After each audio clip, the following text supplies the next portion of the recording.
Kaelen Thorne was not a man of haste. But when 200-kilogram slabs of limestone, driven by an ancient hydraulic system, began to grind together behind him, he was forced into abrupt agility. In the damp darkness, the air thick with the smell of sulfur and centuries of trapped minerals, Kaelen scrambled through the small escape hatch of the Balkan catacomb. A moment later, and he would have been crushed into a red smear. The mechanism, a lethal trap designed in the 15th century to guard not gold or jewels but an obsidian relic, was a stunning testament to engineered cruelty. Kaelen paused, catching his breath, not from fear, but from cold annoyance. He loathed the inefficiency of unnecessary traps. My name is Kaelen Thorne. In the underworld, I am known simply as the Vault. That reputation wasn't merely derived from an ability to crack any safe or solve any lock. It came from knowledge, from the understanding that even the most cursed relics require supervision. I am the only man alive intelligent enough to know precisely what to take and what to leave behind, and, more importantly, how to ensure those things do not follow you home. I am no ordinary tomb robber, no common dirt sifter. I was once the brightest star of the prestigious Ethelred Institute, an exceptional antiquarian scholar whom they claimed could hear the whispers of mummies. I rewrote the history of funerary rites and was the only person capable of translating the silent inscriptions, demonic ciphers describing how to bind the power of the deceased into physical objects. And that knowledge killed me, at least in the social sense. Academic jealousy is a rotting disease, and it finally exploded into a feverish frenzy. My colleagues, those who could only read but never truly understand, could not tolerate my superiority. They betrayed me, framing me for the theft of a rare obsidian relic from the Institute's own collection. They did it not because they needed the relic, but because they needed proof that even I could be broken. Fabricated evidence. Shattered reputation. I was stripped of my title, expelled from the academy, and branded a cultural pariah. The loss of Kaelen Thorne's reputation did not kill him. It freed him. They pushed me into the shadows, but they failed to grasp that it is precisely there that my knowledge becomes truly valuable. Now, I utilize my profound academic foundation to work the black market, not purely for money, though it is a welcome incentive, but for control. I sell cursed artifacts to the ultra-wealthy, the men who crave supernatural power but dare not touch it themselves. Financiers, illustrious politicians, people I once bowed to at the Institute, now beg at my door, trembling, asking for an amulet that guarantees victory in the boardroom, or a bone box that ensures their rivals lose their minds. This is the ultimate vengeance. Kaelen Thorne no longer answers to the elite. Kaelen now controls what the elite desire most. I control their fear and their ambition. My workspace has changed, but the standards have not dropped. On the contrary, this job demands absolute intellect, iron self-discipline, and most critically, acceptance. The blind scholars turned history into brittle paper. But I know better. I know the ancient world consists not just of rock and dirt, but of active darkness. There are things that have died and yet refuse to lie still. To survive in this world, you cannot rely on luck. You must adhere to a set of rules written in blood and madness. I call them the 6 sacred edicts. They are the fragile border between becoming a rich thief and becoming a soul eternally trapped within a stone coffin. I have lost too much. I will not lose my soul to the carelessness of an amateur relic hunter. As Kaelen emerged from the catacomb, the cold moonlight illuminated the network of old scars on his hands. He looked back at the collapsed tomb entrance, a triggered trap, an obsidian relic secured. He smiled thinly. "They think this is archaeology," he muttered to himself, adjusting his cut-resistant leather coat. "They don't understand. This is war. The pursuit of an obsidian relic is far more complex than robbing a bank. There are 2 lines of defense. the physical line of the tomb and the criminal line of the underworld. To ignore either is to invite death or worse. #### Edict I. The effluvium, danger from the tomb. The first edict is simple. Do not let the heritage kill you immediately. Silas was a former associate, a brilliant mechanical security expert who lacked respect for ancient chemistry. He believed that once the layers of stone were breached, the air inside would equalize with the air outside. We were in a Greek tomb sealed since the 3rd century BC. Silas, in his eagerness, used nano-explosives to open the entrance too quickly, skipping the atmospheric pressure and chemical composition checks I required. The moment the final stone layer broke, a plume of ancient, yellow-green gas shot from the entrance. It wasn't standard poison gas. It was a slow-degrading mix of arsenic, compressed sulfur, and perhaps some form of toxic fungal spore the ancients used to preserve the corpse. This gas, upon contact with the cooler outside air, became corrosive almost instantly. Silas screamed as it hit his face. His skin blistered and melted in seconds. By the time I dragged him out, he was blind, his face deformed. He survived, but only long enough to endure absolute agony before I left him at a secluded private hospital. Ancient tombs are time machines built for murder. They were sealed not to protect the contents from thieves, but to protect the world from what was sealed inside. #### Edict 2. The Blood Witness, danger from the Syndicate. The Syndicate is the elite criminal network that controls most of the obsidian relic market. Their reach extends from high-end auction houses to the slums of Venice. They cannot be beaten, and they must be respected. When the Syndicate lays claim to a discovery site, they leave the Blood Witness, a coin of black gold or a hastily carved ancient symbol, at the threshold. It is a sign, property of Vane, an arrogant relic hunter, believed he could outrun them with brute force and recklessness. He found an eternal oil lamp in Egypt, a powerful item the Syndicate was pursuing. He ignored the Blood Witness. Vane was caught immediately upon exiting the catacomb. The Syndicate did not torture Vane for information. Kaelen knows what they did. They tortured him for punishment of his disrespect. They took Vane back to the emptied tomb, placed him inside the open stone sarcophagus, and sealed the lid. Vane did not die immediately. He died in solitude and horror against the tomb walls, his mind consumed by silence. No light, no hope. When I found that sarcophagus months later to collect residual artifacts, I could hear his desperate scratching etched deep into the inner surface of the stone lid. Edict 2. If another predator has claimed territory, you move to another forest. This next set of rules focuses on the supernatural entities even the most rational mind must obey. These are the rules that keep the soul from being consumed. #### Edict 3. The Usher, the Gatekeeper. The Usher is the most inexplicable thing I have encountered, and yet the most trustworthy. He is not a ghost or a demon. He is the maintenance man of the unspoken rules. He appears at the crossroads of the dead, within the catacomb, points where the flow of supernatural energy intersects most intensely. The Usher always wears a robe the color of rusted brown, looking like a monk's habit soaked in dried blood.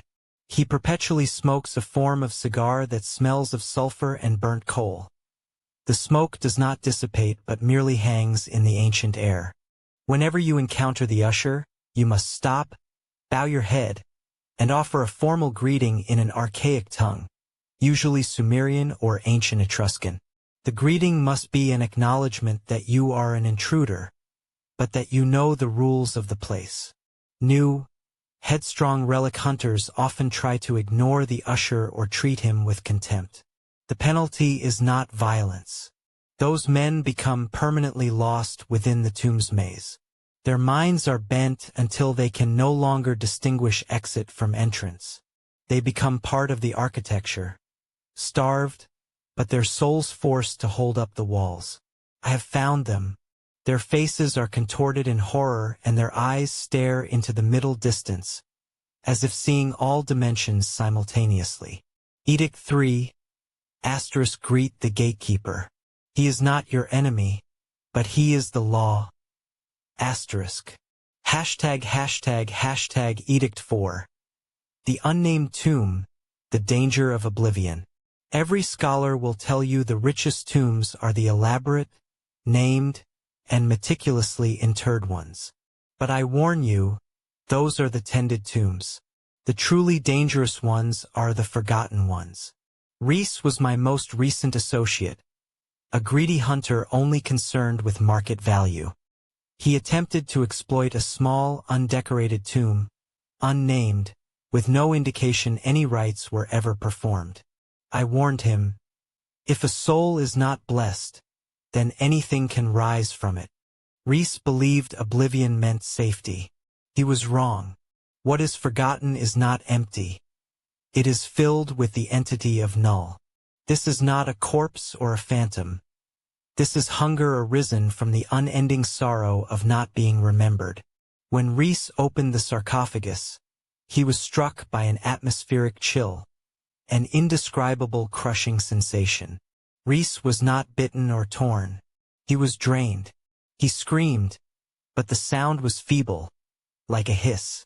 Within minutes, his entire soul and life force were absorbed.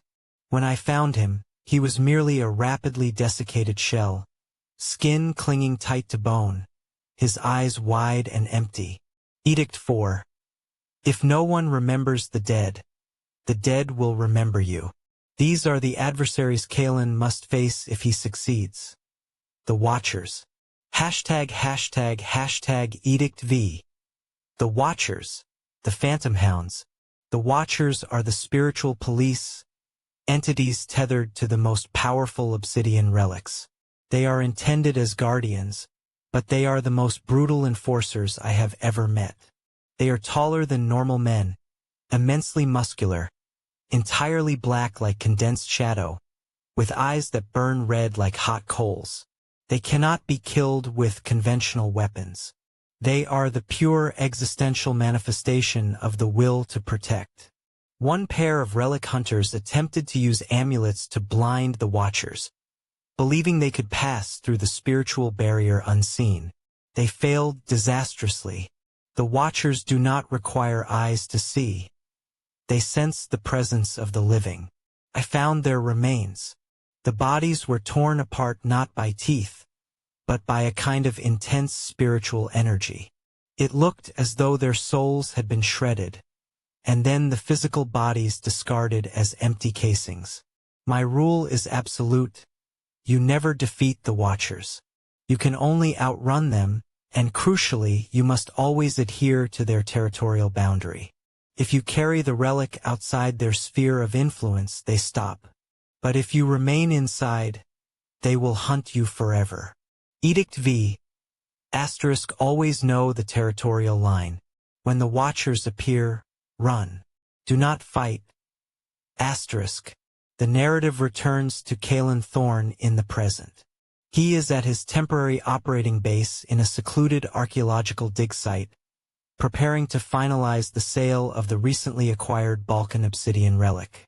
#### Edict 6. The time limit, the dead's realization. The final edict is the hardest to obey. The energy of the living is a scent.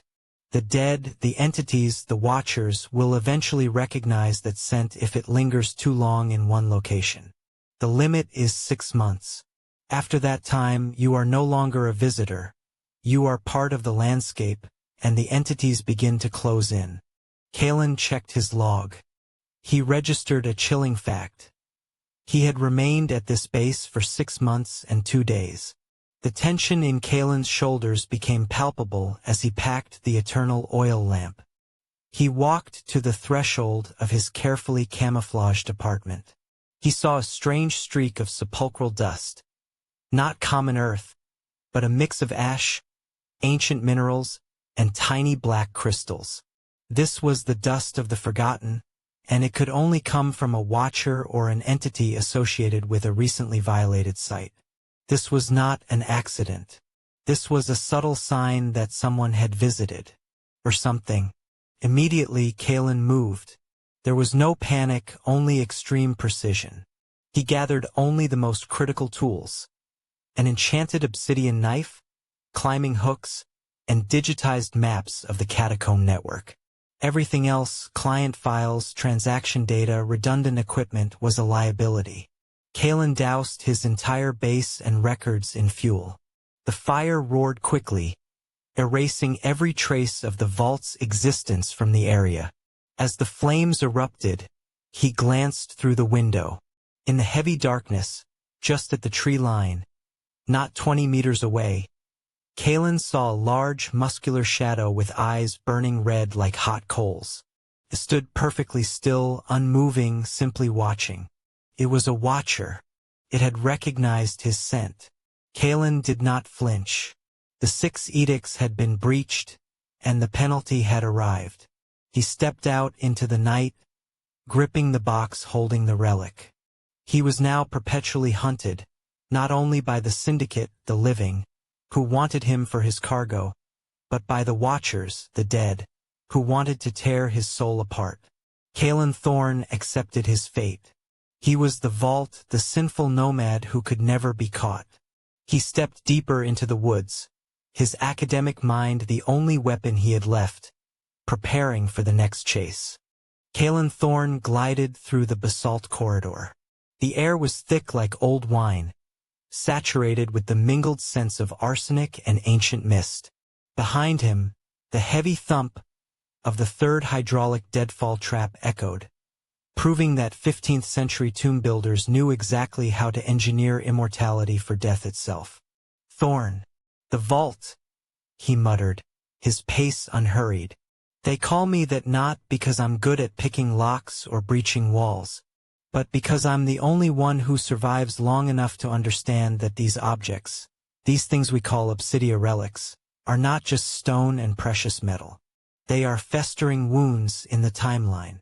Before his excommunication, Kaelen was the brightest scholar at the Ethelred Institute, a specialist in necromancy and forgotten civilizations. His colleagues sold him out, envious of brilliance to the point they couldn't accept that one man could master both history and the occult. They accused him of theft not because he was greedy, but because they were afraid. Exile was not death. It was a rebirth. Now, he was the indispensable bridge between the ancient world and the modern hyper-rich. He sold cursed artifacts to kings, tech moguls, and those who craved intangible power. Kaelen's revenge was not money. It was making the very scholars and elites who banished him dependent on his scorned intellect, while ensuring he controlled the things they desperately sought, even if it cost the souls of others. He understood that hunting obsidian relics was not archaeology. It was a war of survival between the mortals trying to steal souls and the creatures trying to drain them. To survive this lawless underworld, Kaelen had forged the 6 sacred edicts, cold principles, written in the blood of those who failed. The 6 edicts began with the most practical threats, the things even a rational man might misjudge. Hashtag, hashtag, hashtag, hashtag. Hashtag, hashtag, hashtag. The first was Edict 1, the exhalation. Ancient tombs are not storage facilities. They are timed bombs engineered for protection. Kaelen recalled Silas, his former associate, a brilliant security engineer with degrees in chemistry and applied physics. They were excavating a sealed crypt in the Danel River Valley, nearly 2,000 years old. Silas was confident he had calculated the pressure and the internal gas composition. The crypt was sealed with a mixture of beeswax and plaster, Silas had said, sweat plastering his hair to his temples. The vapor pressure is high, but it's standard CO2 from decomposition. Kaelen warned him, Silas, that is the gas of a dead world. We do not know what they buried with the body. Silas ignored him. He used the ultrasonic drill, creating a breach too quickly. What escaped was not CO2. It was an ancient cocktail of sulfur, decaying organic compounds, and highly compressed gas that acted like an airborne corrosive. Silas shrieked in horror as his high-tech environmental mask began to melt. By the time Kaelen dragged him clear, Silas's face was severely burned, his eyes permanently blinded and rapidly necrotizing. Kaelen's lesson: physical preparation is a thin shield against the disrespect of time. Never break the barrier, trick it open. The exhalation of a tomb doesn't just kill, it defiles. If the exhalation was the threat from the dead, Edict 2, the blood-proof was the threat from the living. This was the syndicate, the network of elite criminals who ran the Obsidia market, respecting ritual and order more than money. We are not relic hunters. We are ritual trespassers, Kaelen often preached. Edict 2 was about respecting territory. The syndicate marked sites they claimed with the blood-proof, a carved Roman silver coin, or a specific symbol etched into the stone. If you found it, you retreated. Vane, an arrogant rogue hunter, believed muscle and modern weaponry could overcome the syndicate. He found an extremely valuable site in Sardinia, clearly bearing the mark of the blood-proof. Vane laughed, scraped the symbol off, and took an obsidian crown. Kaelen didn't need to be present to know what happened next. The syndicate didn't need to torture Vane for information. They had their own system. They captured him shortly after he left the island. The punishment was a cruel ritual. They returned Vane to the crypt, placed him in the open stone sarcophagus of the ancient king, and sealed the tomb. He didn't die of asphyxiation or starvation immediately. He died of the isolation and the sheer spiritual terror of being buried alive, hearing the desperate scratching of his own nails in the dead space. Kaelen's lesson: the syndicate kills you not to teach you a lesson, but to reinforce the system. If you take what is theirs, they take everything that is yours. Hashtag, hashtag, hashtag, hashtag. Hashtag, hashtag, hashtag.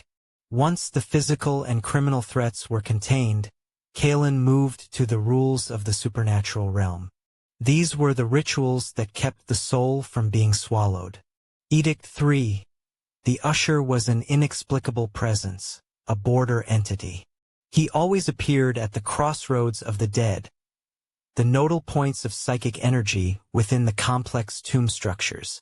Kaelen described the Usher: tall, gaunt, perpetually draped in a rust-colored cloak resembling dried blood. Most distinctively, the intense smell of sulfur and a perpetually smoldering hand-rolled cigarette. The Usher was not a guardian of treasure. He was a maintenance man of the unspoken law. He did not speak, but he knew.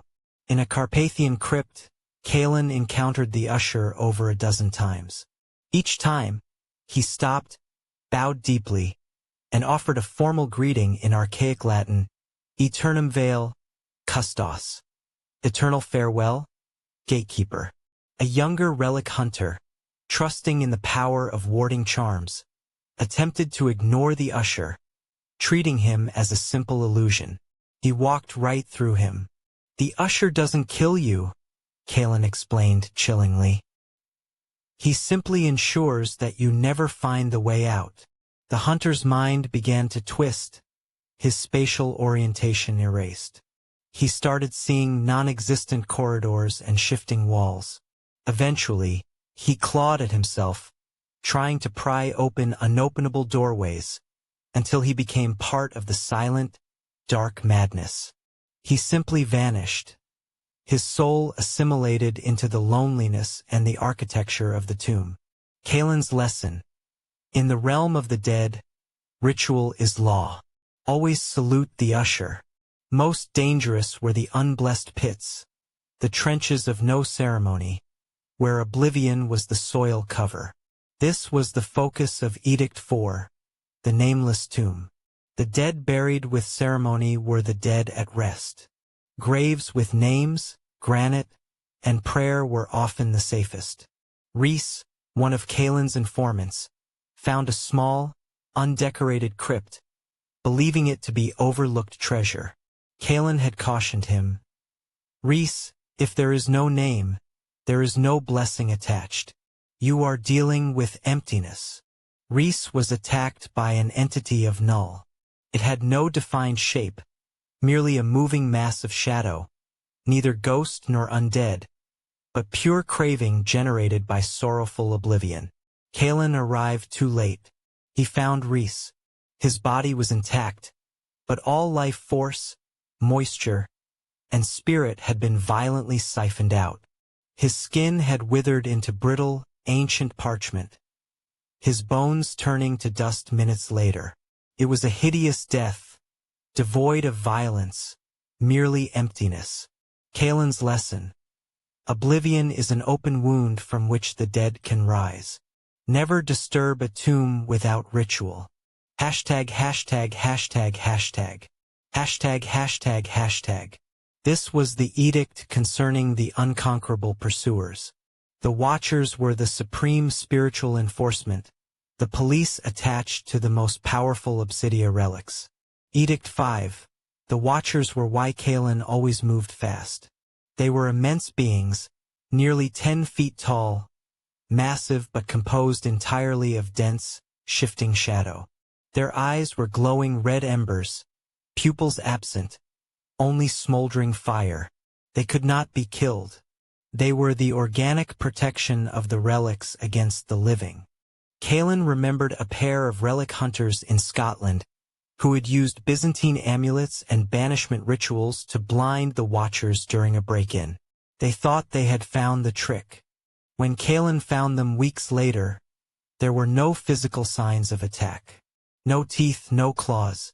Their bodies had been torn apart not by physical strength, but by a kind of intense psychic energy, as though their souls had been violently ripped from their bodies. Every internal organ was in place, yet utterly pulverized from the inside out by pure dread. The Watchers could not be tricked or defeated. They were the police of the dark. Kaelen's lesson: you never fight the Watchers. You only outrun them and respect the territorial lines they patrol. Hashtag, hashtag, hashtag, hashtag. Hashtag, hashtag, hashtag. Kaelen had successfully retrieved an ancient amulet from a Balkan crypt and was at his temporary base, an abandoned warehouse disguised as a legitimate archaeological site. The final edict was a cruel acceptance of the nomadic nature of Kaelen's life. This was Edict 6, the living stain. The energy of the living is a scent, Kaelen had written in his coded journal. To the Watchers and the others, it clings to a space like grease, and over time, they recognize your presence. Kaelen enforced a strict time limit: 6 months. 6 months was the absolute maximum one could reside near an area of high obsidia activity before the entities began investigating. Today, Kaelen checked his electronic calendar. He had been in this location for 6 months and 2 days. The violation of Edict 6 was confirmed by a subtle mark on the apartment threshold. It was a strange streak of grime, not road dust or common dirt, but a fine, dark gray mix of ash and ancient minerals, which Kaelen called pulvis sepulchralis, grave dust. Someone or something had visited and it carried the flavor of tombs. Instantly, Kaelen's icy calm clicked into place. He gathered only the irreplaceable things: his meteorite-forged dagger, the digitized maps of the crypt network, and the newly acquired amulet. He didn't bother with cash or clothes. Kaelen doused his files and his base with a gallon of gasoline. He burned everything: computers, paper, and false identities. As the fire roared, erasing every trace of the vault's existence, Kaelen glanced out the broken window. At the tree line, barely 50 meters away, there was an immense, motionless shadow, its red, glowing eyes fixed directly on the flames. It was a Watcher. It had found him. Kaelen did not flinch. He had violated the edict, and the consequences were due. Now he was hunted eternally, not only by the syndicate of the living for the obsidia relics, but by the watchers of the dead for his soul. He stepped out into the night, clutching the amulet. Kaelen Thorne, the disgraced scholar, had become the vault, a guilty, uncatchable nomad, whose only weapons were his cold intellect and the 6 edicts of survival. When we start in this line of work, new relic hunters usually make the same mistake. They see the tomb as a container and the artifact as the reward. That is the view of a common thief. But what we hunt, the obsidia relics, are not assets. They are the detached organs of a dead universe. And if you stick your hand into that wound without respect, you will become infected. The real dangers in this job are not poison gas or syndicate thugs. They are the ordinances of the dead realm, the rules of etiquette that even the most rational scientist must observe, lest their minds be turned to scrap paper and their souls torn apart. Relic hunters are hunted by 2 worlds. Most are killed by the hands of men, but those who have seen what we do don't die. They are digested by the living shadows. I once taught these rules in the bright halls of the Ethelred Institute, calling them the ritual psychology of the deceased. Now I call them by their true names. In every great tomb, there are energetic crossroads. Places where the mausoleum was built not just to protect the mummy, but to regulate the flow of life and death. I call them the intersections of the dead. If you go deep enough, carrying enough arrogance, you will meet the usher. The usher is not a ghost or an undead creature. He is a function, a steward of the unwritten rules. He appears as a tall, gaunt man, always draped in a cloak of rust-brown canvas, perhaps the color of centuries-old dried blood. That cloak always hangs low, obscuring most of his face, but his eyes, or the shadow where his eyes should be, are always fixed on you. What sets him apart is the smell and the habit. The usher always smokes a thin, non-burning cigarette, smelling of sweet sulfur and the mineral dust of the tomb. He never moves. He merely stands at the crossroads, waiting. The ordinance is clear. You must acknowledge his presence. You must stop, put your equipment down, bow deeply, and offer a formal greeting in the language the tomb architect used. Not English, not modern Greek or Latin. It must be the ancient ritual language. For me, it is usually ancient Thracian. Asterisk, I salute the guardian of the threshold. May your watch be peaceful. Asterisk, how do I know this is necessary? Through painful experience. In the early years, I worked with a Russian named Dmitri, a talented relic hunter who lacked refinement. Dmitri dismissed these things as superstitious nonsense. He merely glanced at the usher and walked past, muttering a few Russian obscenities. The usher did not react. He did not attack. He simply took a deep drag on his cigarette, then slowly turned his back. What happened next was a terrible example of a mind being contorted by architecture. Even after we had secured the artifact and found the way out, Dmitri insisted we were heading the wrong way. He began seeing non-existent doors. The walls seemed to shift when he blinked. I got him out of that tomb, but it wasn't Dmitri who walked out. He had been defeated right there at the crossroads. Weeks later, I found him in a psychiatric hospital in Istanbul. He was constantly scraping at the walls, trying to find ancient markings and symbols. Dmitri believed he was part of the tomb, that he had to serve as its custodian. He kept repeating, "The exit is an illusion. The door is behind the 12th stone. The 12th stone must be recolored." Those who ignore the usher do not die physically, but their souls are imprisoned. They are permanently lost in the maze of their own minds, becoming nomads who never find release. This is not a punishment. It is a regulatory adjustment. The usher only demands respect. If you refuse to show respect, he will make you a permanent, rock-bound part of the crypt.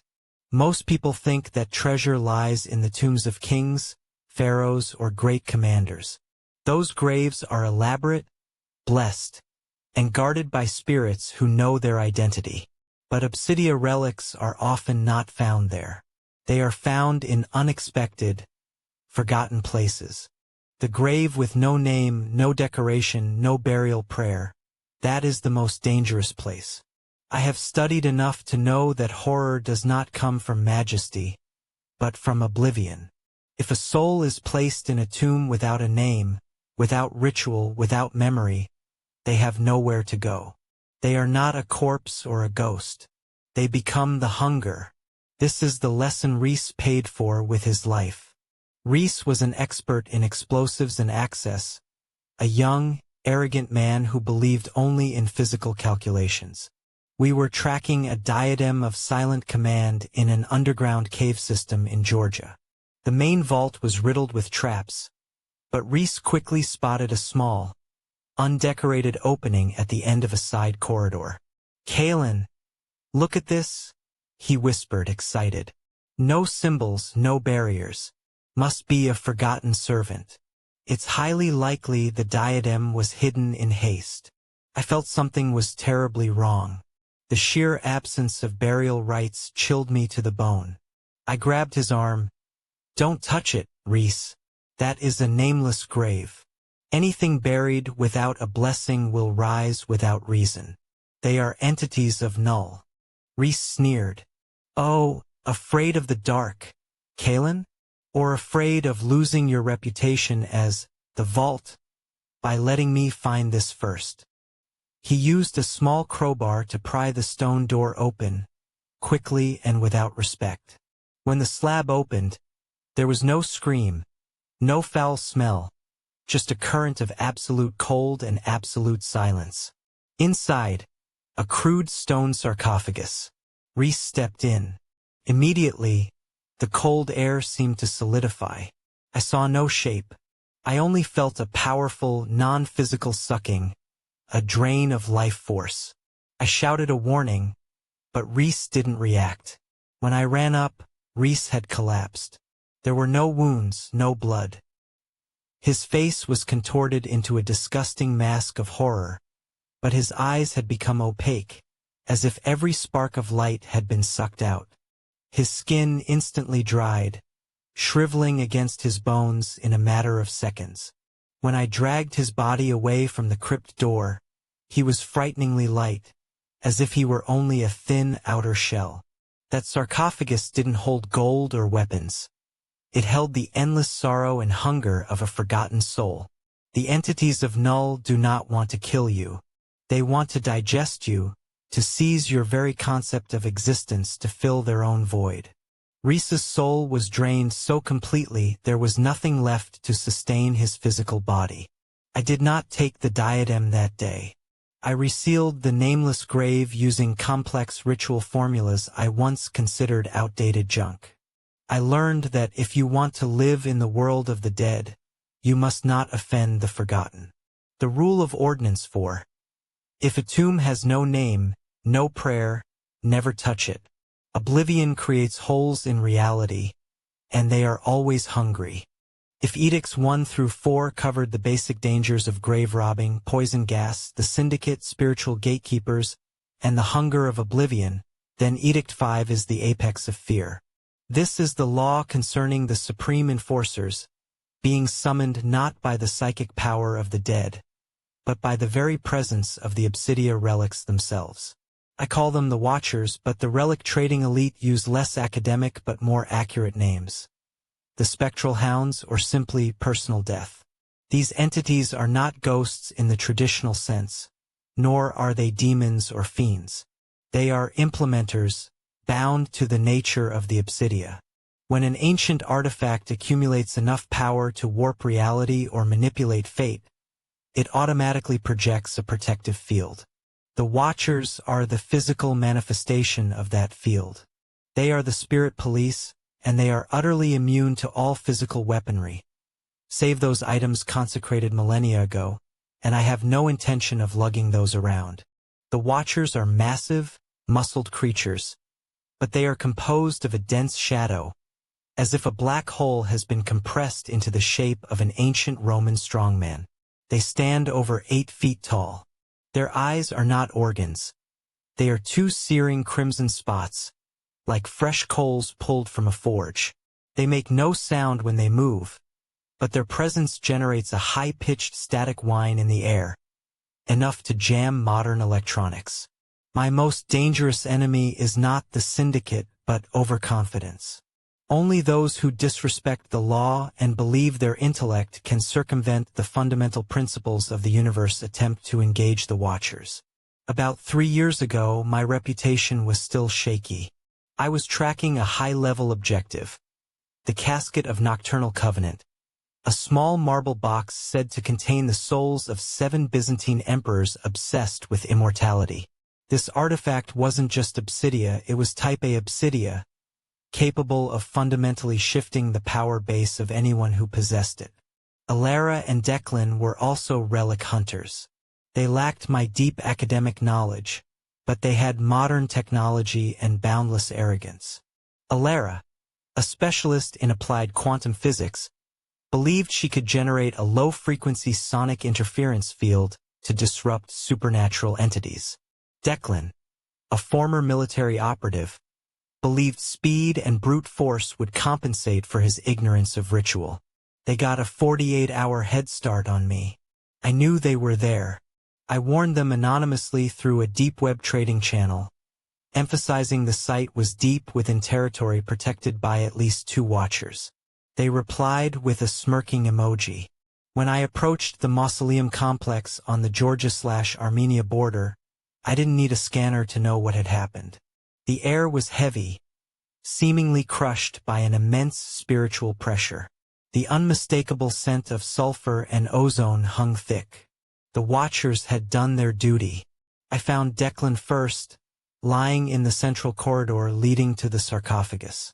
He hadn't been beaten or stabbed. His body was perfectly intact, save for his clothing. Declan's tactical vest and protective gear had been shredded into fine strips, as if torn by an utterly invisible blade of absolute sharpness. There was no blood, not a single tear in his skin.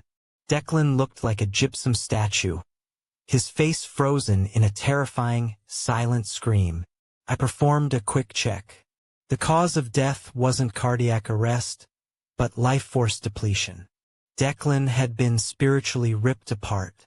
The Watcher hadn't needed to make physical contact. It had simply focused its dark energy and yanked his soul from his body, leaving behind an empty vessel and frozen horror. "Idiot!" I muttered, bending down to retrieve Declan's stopped watch. It read 3:07 a.m., the time Watchers are most active. Finding Alara was harder. She was smarter than Declan and knew how to hide. I located her in a secondary burial chamber where she had activated the sonic interference shield she designed. When I cracked open the vault door, the room vibrated with a nauseating low frequency that instantly made me ill. But it didn't bother the Watcher. One stood there. It was tall, silent, its red eyes staring at me like a hound interrupted at its meal. It was standing right next to Alara. Alara was no longer an arrogant relic hunter. She had been reduced to a heap of crumpled fear. She had tried to fight. Her hand gripped a silver carving knife, supposedly imbued with anti-spectral properties. That weapon had only gotten her into deeper trouble. The Watcher was unaffected by Alara's sonic shield. It was also unaffected by the silver knife. The Watcher looked down at her, and I felt the pressure in the air spike suddenly. It wasn't physical pressure. It was the sensation that every belief, every hope, every ounce of reason in my head was being crushed. I retreated into the corridor shadows, knowing this was my only window to escape its peripheral awareness. I heard Alara scream, a sound without language, only pure terror. Then the Watcher acted. It didn't bite, it didn't smash, simply tore. The sound was the most horrific I have ever heard, like ripping heavy metallic foil, but the sound echoed inside your mind. I didn't see the Watcher physically touch Elara, yet I saw her body convulse, as if hit by thousands of volts of electricity. When the Watcher turned its head toward the corridor where I was hiding, I was already gone. I had used the acoustic dampening and thermal reflective lining on my coat, combined with my skill in shadow work, to blend into the ancient architecture. When I returned an hour later, the Watcher was gone, and the casket of Nocturnal Covenant remained in place. Elara lay on the floor. She had been sliced vertically in half. But the strange thing was, the division was not clean. Her body edges looked stretched and pulled apart by supernatural tensile force, leaving behind purple-blue spiritual scorch marks. Her eyes were still open, staring into the void, filled with a horrific understanding no language could ever convey. I did not take the casket. Even I understand boundaries. I learned the most vital lesson about the Watchers from Elara and Declan's experience. You never defeat the Watchers, you only delay them. Edict 5 is not about engaging the enemy. It is about understanding your own limitation. The Watchers are not wandering hunters. They are chained hounds. They are bound by the energy field of the Obsidia relic they protect. If you move out of the relic's influence range, their pursuit speed decreases dramatically. However, this means you must operate with extreme speed while within that range. Everything I use against the Watchers is not magic, but academic science understood in a way the ancients could not manage. I use ultra-low frequency sonic disruptors to briefly interrupt their psychic focus for a few seconds, but it is disruption, not paralysis. I use energy-absorbing material coatings, derived from Forbidden Ethelred Institute research, to slow down their process of life energy detection. From the moment you touch a Watcher-protected Obsidia relic, you have a maximum of 90 seconds before they recalibrate and unleash a destructive strike. Those 90 seconds must be dedicated to removing the relic, not fighting. Kaelen Thorne can dismantle and transport any ancient object in under a minute, even in total darkness. That is the only difference between me and fools like Declan.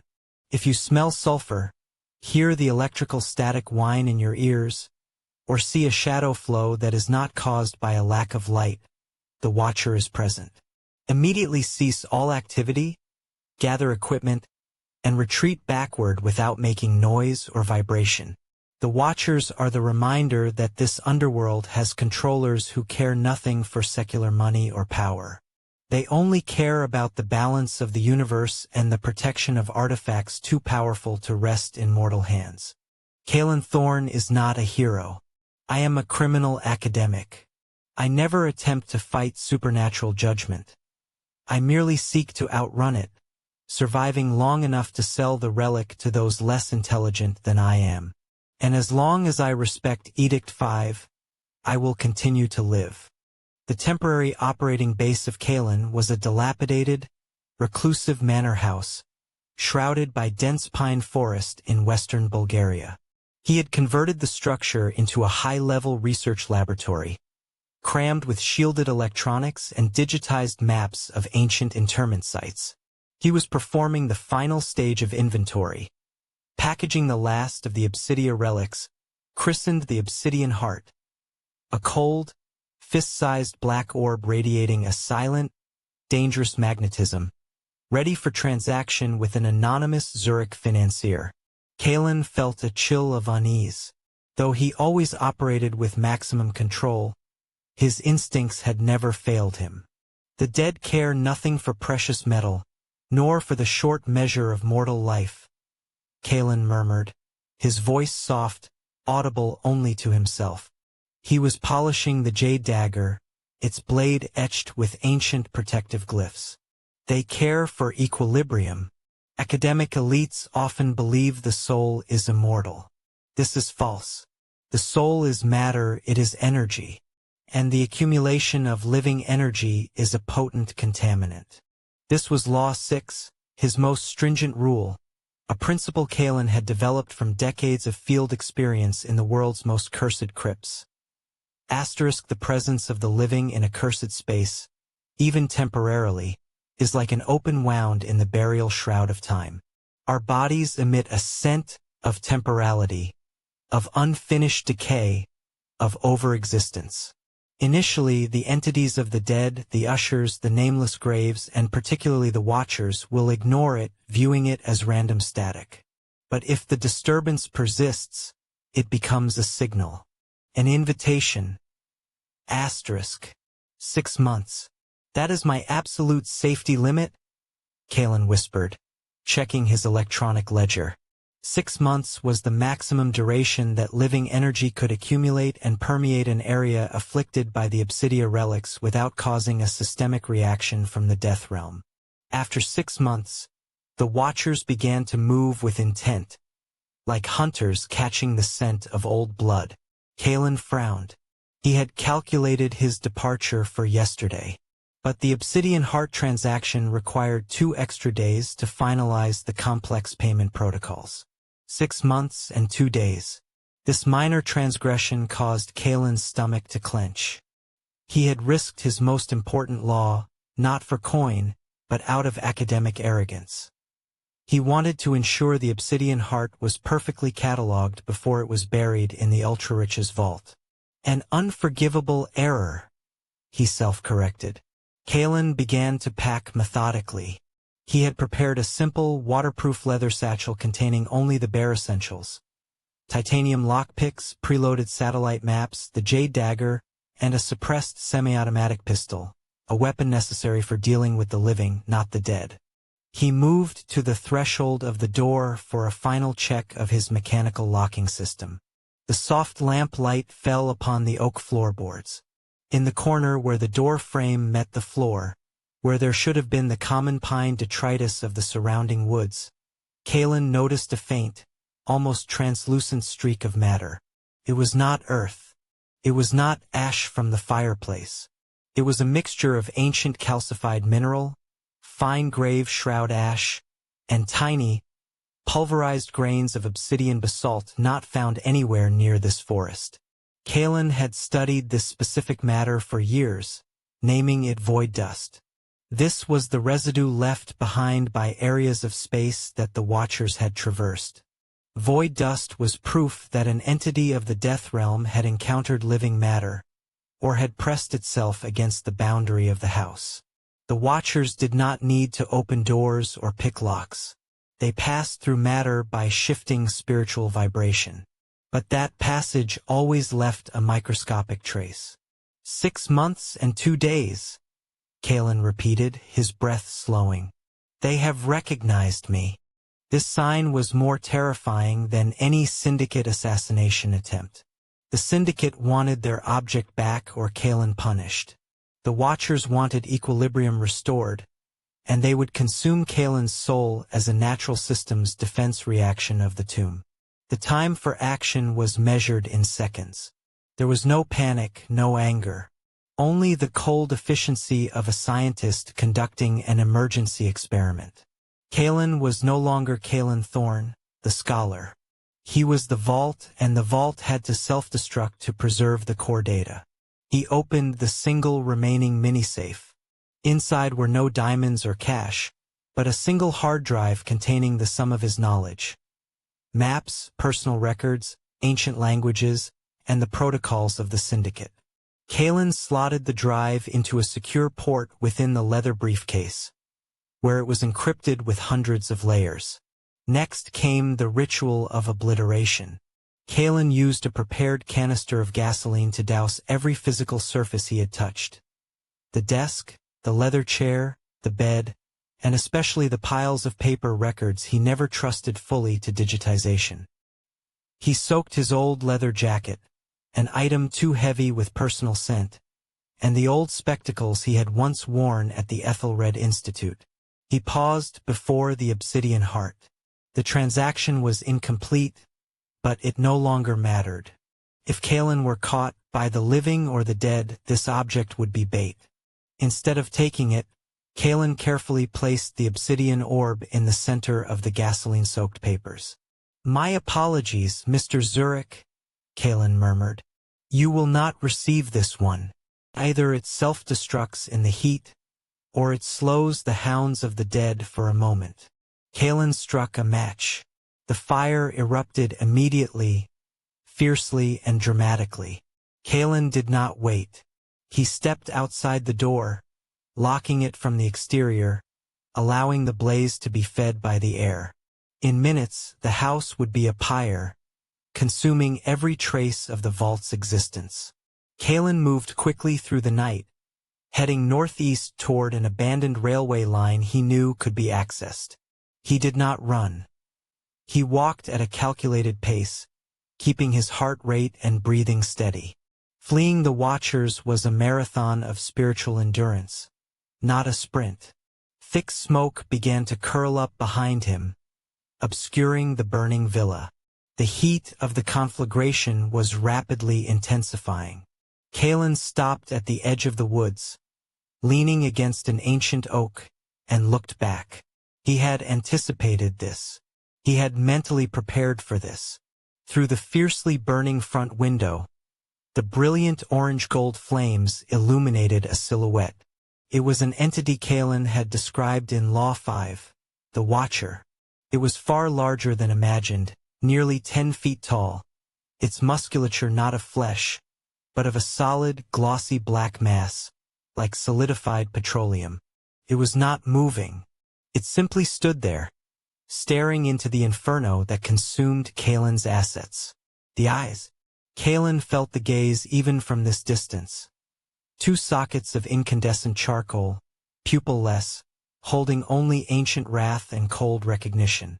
The Watcher was close, perhaps only a few hundred meters away, standing silently among the unburnt pine trees. It was not hurrying. It knew Kaelen had left, and it knew where Kaelen would go. Kaelen felt a shiver, not of fear, but of absolute confirmation. Once a Watcher recognizes you, you cannot erase the trace. You cannot turn back. You have become part of their collection requiring recovery. He had violated Law 6. He had stayed too long, and now he was marked. Kaelen Thorne, the disgraced scholar, the vault, had nowhere left to call home. He was hunted by the elite and the syndicate, the law of the living, and now he was hunted by the enforcers of the death realm, the law of the dead. He reached down and touched the leather briefcase, feeling the solidity of the drive containing his entire intellect. It was his only weapon. Kaelen turned his back on the roaring fire, on the old base, and on the lurking shadow. He took a decisive step into the darkness of the forest, toward forgotten roads and the silence of guilty wisdom. The eternal exile has begun. Then, Kaelen said to himself, accepting his role as the nomadic tomb scavenger, forever running from both worlds he had once mastered. He disappeared between the trees, blending into the night, becoming a whispered legend in both the disgraced archaeological circles and the stalking supernatural realm.